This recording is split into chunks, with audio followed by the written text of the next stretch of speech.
আমি 29 নম্বর দফার সাথে একটা সংযুক্ত করতে চাই। আমি ভারপ্রাপ্ত চেয়ারম্যান সাহেব, আমি যখন আপনার সামনে কথা বলছি ঠিক এই সময় আমাদের ফেনীর পরশুরাম সীমান্তে বিএসএফ ঢুকে আমাদের এক বাংলাদেশিকে ধরে নিয়ে গেছে। এটা আমি আপনাকে অবহিত করলাম। 29 নম্বর দফাটা হলো আমাদের জলবায়ু পরিবর্তন সংক্রান্ত একটা দফা। তো এখানে আমি সংযুক্ত করতে চাই। এবার আপনারা দেখেছেন সবাই, মানব সৃষ্ট বন্যা।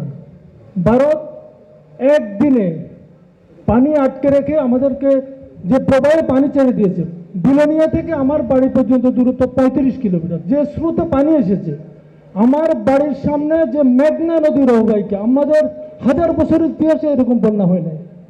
এবং ফেনীতে যদি এর থেকে 20 বছর আগে বন্যা হতো লিডার, তাহলে আমরা 50% লোক মারা যেতাম। এখন প্রবাসী থাকার কারণে, প্রত্যেক বাড়িতে দোতলা বিল্ডিং থাকার কারণে এই মানব সৃষ্ট বন্যায় আমরা রক্ষা পেয়েছি। আর প্রশ্নটা কি সেটা করে আমার প্রশ্নটা হলো, মানব সৃষ্ট বন্যা ফেনীতে সবসময় হবে। মুহুরী কহুয়া বাঁধ এই বন্যাকে আটকাতে পারছে না। সুতরাং সংযুক্ত করা যেতে পারে এই মানব সৃষ্ট বন্যা প্রতিরোধের জন্য মুহুরী কহুয়ার বাঁধ আধুনিকরণ, পাশাপাশি আমাদের নদীর সাথে, সাগরের সাথে, বঙ্গোপসাগরের সাথে আমাদের সংযুক্ত যে ব্যারেজগুলো আছে, এগুলো একটা উড়িয়ে নিয়ে গেছে, এগুলোকে আরো বেশি আধুনিকত করেন। নাহলে এবার ডিপ্রেশন ছিল সাগরে, এই জন্য বন্যার পানির সাথে সাথে আমাদের ওইদিকের সাগরে পানিও ঢুকে গেছিল। সুতরাং 19 নম্বর দফায় প্রশ্নটা করেন মানব সৃষ্ট বন্যার ব্যাপারে আমি আমাদের বিজ্ঞ যারা আমাদের উপস্থাপনা করেছিলেন তাদেরকে মানব সৃষ্ট বন্যা 29 দফা সংযুক্ত করার জন্য অনুরোধ করছি। সাহেব, আপনার যেটা বিষয়, যে প্রশ্নটা আপনি করলেন, দেখুন, এটা শুধু ফেনী জেলাতে না, আপনি সারা বাংলাদেশেই যদি দেখেন, মানব সৃষ্টই বলেন বা প্রকৃতিগতভাবেই বলেন, প্রায় বন্যা, মাঝে সাঝেই বন্যা হয়।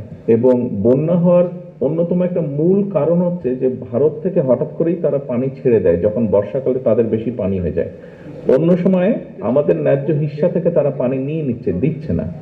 তো এই ব্যাপারে আমাদের দুটো চিন্তা ভাবনা যেটা আছে, সেটা আমরা জাতিসংঘ বলেন, আন্তর্জাতিক আদালত বলেন, অর্থাৎ আন্তর্জাতিক ইন্টারন্যাশনাল ফোরাম যেগুলো আছে, আমরা ইনশাল্লাহ সুযোগ পেলে সেখানে আমরা এই বিষয়গুলো তুলব, যে আমাদেরকে আমাদের পানির ন্যায্য হিস্সা থেকে বঞ্চিত করা হচ্ছে। এটা গেল 1 নম্বর।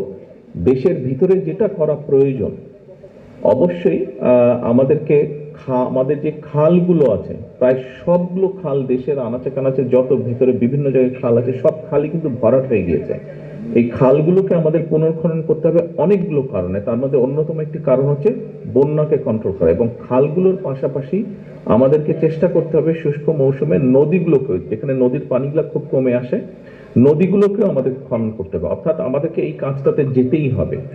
আপনার যেই পানিটাই যে আপনি বললেন 35 কিলোমিটার দূরে যেখান থেকে পানিটা এসছে আপনার বাড়ি, আপনি চিন্তা করেন 35 কিলোমিটার জায়গা পানির নিচে যখন বন্যাটা এসেছে, আপনি যদি এই 35 কিলোমিটার এরিয়াতে যদি 5 ফিট করেও আপনি আপনার বলেছেন যে ম্যাক্সিমাম যেহেতু প্রবাসী আছে, সেই জন্য অনেক অধিকাংশ বাসা ওখানে দোতলা, মানুষজন ওই সময় আশ্রয় নিয়েছে দোতলায়।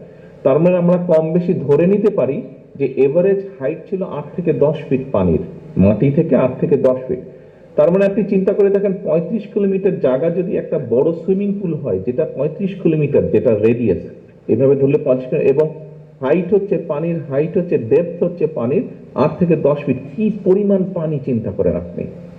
এই পানিটাকে আমাদেরকে কাজে লাগাতে হবে এবং এটাকে আমাদের রিজার্ভারের মধ্যে নিয়ে আসতে হবে। এবং যদি রিজার্ভার হিসাবে নিয়ে আসতে হয়, রিজার্ভারের ভিতরে নিয়ে আসতে হয়, তাহলে অবশ্যই আমাদের খালের মাধ্যমে সেটাকে দেশের বিভিন্ন জায়গায় এটাকে ছড়িয়ে দিতে হবে পানিটাকে। একই সাথে নদী যাতে ধারণ করতে পারে পানি, সেই ব্যবস্থাটা আমাদের করতে হবে, এবং সে কারণেই নদীটাকেও আমাদের খনন করতে হবে।